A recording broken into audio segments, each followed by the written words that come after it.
After making every possible mistake under the sun with my hair, from frying it with bleach to straighteners to starving it with a bad diet and stressing myself out like crazy, I finally learned the game. So if you're sick of seeing miracle hair ads and you actually want to go from this to this using science, then please subscribe and keep watching. But first, why believe me at all? I'm Diana with a master's in medicinal chemistry and 4 years of industry experience, which I will use to bring you the real science behind the chemicals in your everyday life and the controversies around them, cutting through social media noise and misinformation. So if that is your vibe, then let's get started at the root of it all, no pun intended. First, you master your cycle, you master your hair. Think of your hair follicle like a tiny factory, and at any given time, each and every one of them is in one of 4 shifts. Think of anagen like the busy production line. So this is where your hair gets pushed out bit by bit, and it's a high energy phase that can last between 2 to 7 years depending on genetics. But rest assured, this is not the most deciding factor in your hair journey, because you can easily wreck your hair just as bad if you had the longer anagen phase.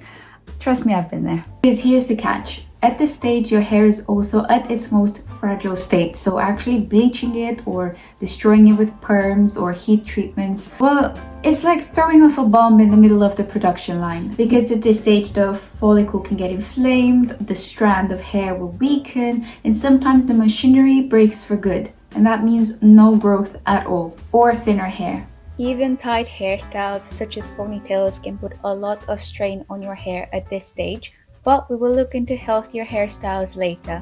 And then your hair follicle will go into catagen, when it will slowly detach from the blood supply and it will stop making new hair. Much like ourselves, when the hair strand is in the catagen phase, it is young and fragile and easier to damage than the next phase, which is telogen. This is when the hair strand will just sit in the follicle, not growing, just chilling. And whatever you do to it, heat style, hair dye, brushing, only affects the hair fiber itself, not the follicle. And last but not least, the exogen phase, when your hair decides to quit its job and to move out of the factory. And whatever you do to it, nothing will touch it, nothing will matter. It's on its way out anyway. Now here's the catch. Hair growth is actually staggered across your scalp. That's why you don't suddenly go bald when the cycle ends. But when you have to deal with deadlines or money issues or family insecurity, these things will knock things around mentally and can cause severe stress. And stress is one of the factors that makes hairs go from the anagen phase to the telogen phase much more quickly and prematurely. This phenomenon is reversible, but it's important for you to seek medical advice to see exactly where the problem might be. Now we're going to talk about nutrition and the ingredient that actually helped me.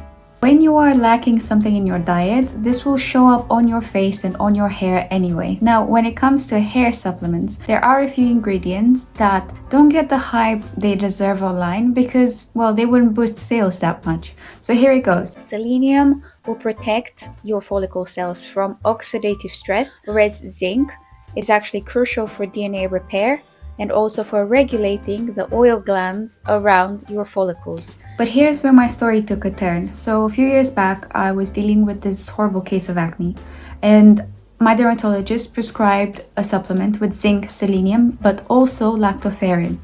And within 3 months, my skin was visibly better, but most importantly, my hair looked thicker and better than it had in a long time. And I didn't quite understand why. Lactoferrin is not a direct iron supplement. Instead, it will bind to excess iron in your body, then store it and release it when you need it the most. So it protects your hair follicle both ways. Now, why is this important? So iron is a double-edged sword for your hair and your body in general. Too little iron means that your follicles are not going to get enough oxygen from the blood supply that irrigates them, and this can lead to hair shedding or thinning or brittle strands. Shockingly, a study found that lack of iron is also linked to early gray hairs. Now, word of caution, too much iron is not good for you either, because it will block other elements and minerals in your body from doing their job properly. There is such a thing as iron poisoning when you take an iron supplement, but there is no medical need. And that is why balance and medical advice matter very much in this. Which brings me to my next point. There's a hard truth to be told about hormones and why nothing is a quick fix when it comes to hair care. But be brave and keep watching, because hair care, when done properly, will give amazing results, just not from social media hype.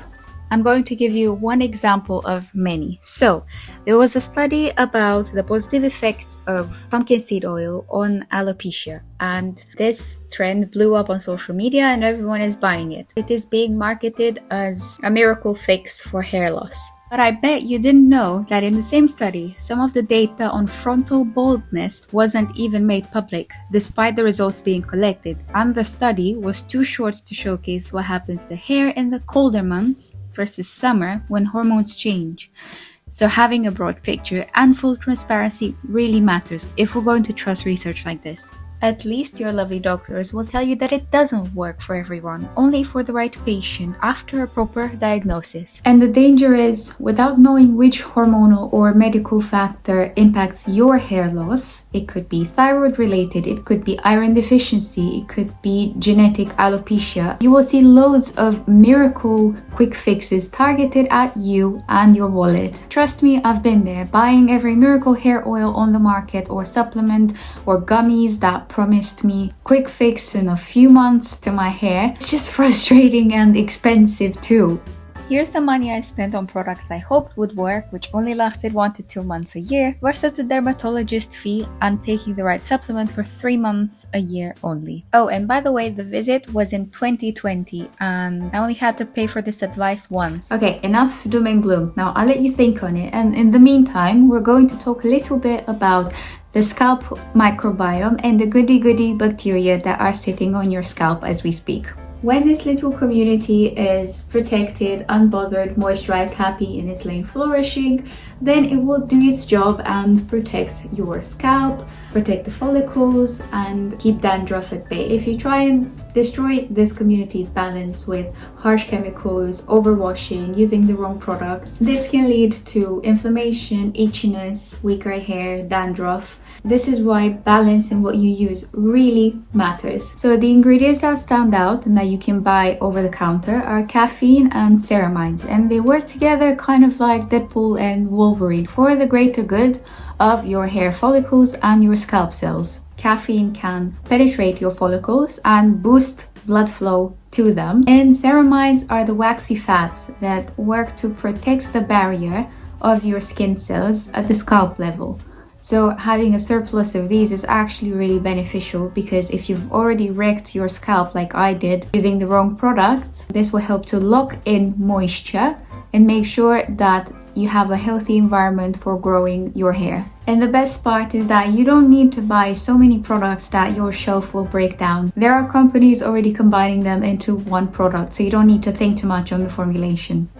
But you know, back before we had so many options, this is what people would use to keep their scalp healthy. When I was about 6, I would watch my grandma wash her hair with stinging nettles broth. Yeah, she was boiling mountain water and adding these nettles to it. Back in the days, herbal washes were as close as you could get to a hair tonic or a serum or all of these products that we have today, because they were delivering these nutrients, although it took a lot longer. They were not sitting on the scalp, so it was slightly different, slightly more natural, and definitely required a lot more patience. Fast forward to today and you see that hair tonics, they are there, quiet, clean chemistry doing its job, but they get lost in the hype of hair serums and revitalizers and moisturizers and leave-on sprays and all of these.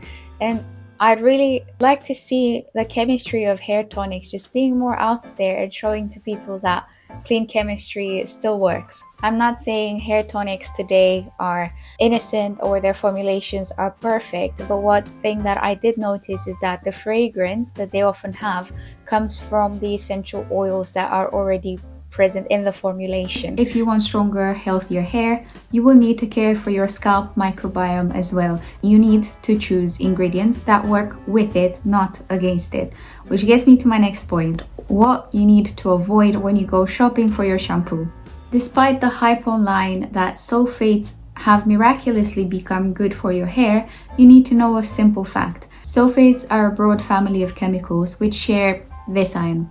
So we need to be particular. The sulfates that you will still need to avoid in shampoos are SLS. This will always strip your hair's natural oils and it will disrupt the microbiome, your happy bacteria that we just spoke about. Next is alcohols. Not all alcohols are bad in shampoos. Some of them are actually moisturizing, like cetyl or stearyl alcohol. They have a fatty unit that will moisturize. But the ones that are harsh and drying, the ones that you want to avoid for your scalp health, are ethanol, isopropanol. Next, be careful with too much silicone in your conditioner because it is added to prevent frizz of your ends. If you bring it too close to the scalp, you will suffocate the follicles and your microbiome won't like them much either. You must also avoid at all costs formulations with parabens. They are a cheap preservative that over time will eat away at the bad bacteria on your scalp, but also the good bacteria. It's actually only intended to protect the product itself and not your scalp. Many of them are also hormone disruptors, irritants for your scalp, and they are wreaking havoc on the water environment where they end up after you shower. I feel like fragrance is almost impossible to avoid in a shampoo, but if you can, make sure that it comes from natural sources. I will happily cover fragrances in cosmetics in another video. The biggest myth out there is that somehow washing your hair once a week is training your hair to produce less oils, which is just misinformation. There is research out there to show that pollutants, in particular a very nasty class of chemicals, are accelerating hair damage when combined with UV rays. So basically when you go outside and you smell that polluted air and sunlight also happens to be there. Over time, these pollutants will destroy the hair strand and clog the hair follicle on top of the oils that are already present there. But more research found that your mighty shampoo can remove between 40 to 80%, which gets me to my favorite part. How do we wash our hair? First of all, you wash your hair twice and you have to really get in there with your fingers. If you've had a hair wash in the salon, you'll know exactly what I mean. Next up, conditioner is only for your ends. The crunch method or whatever you've heard of online, it simply does not work because you will get conditioner so close to your follicles that you will suffocate them right back. Next up, how do we dry our hair? The millennial problem. Are we going to air dry our hair or are we going to heat dry our hair? Well, there's actually a bit of research on this that shows that drying your hair 15 centimeters away from your scalp using continuous motions might not give you as much heat surface damage as you think, but it will protect the cell membrane complex instead. Cell membrane complex being the structure that keeps your scalp cells intact. Further reinforcing this, there's actually a study in Korea that shows that too much water on the cell membrane complex will cause damage to it, and that careful blow drying will actually be a lot more beneficial. It's all about doing it properly and having patience with it. I would personally look a bit like a chow chow if I blow dried my hair completely, so this is how I do it instead. First, I use 2 to 3 towels to get as much of the water out as possible without using the blow dryer, and by the time I'm done, the scalp is minimally wet. Then I use my hair dryer and I respect the 15 centimeter distance from it, and then the magic chemistry happens. Take this as the holy grail of tips. Moisture is key, drying is downfall. So the day before I wash my hair, I will strategically place a blend of rosemary and castor oil on my roots, and as I've said, strategic is the key word because I do not want to get overly greasy hair for about a whole day and clog my scalp.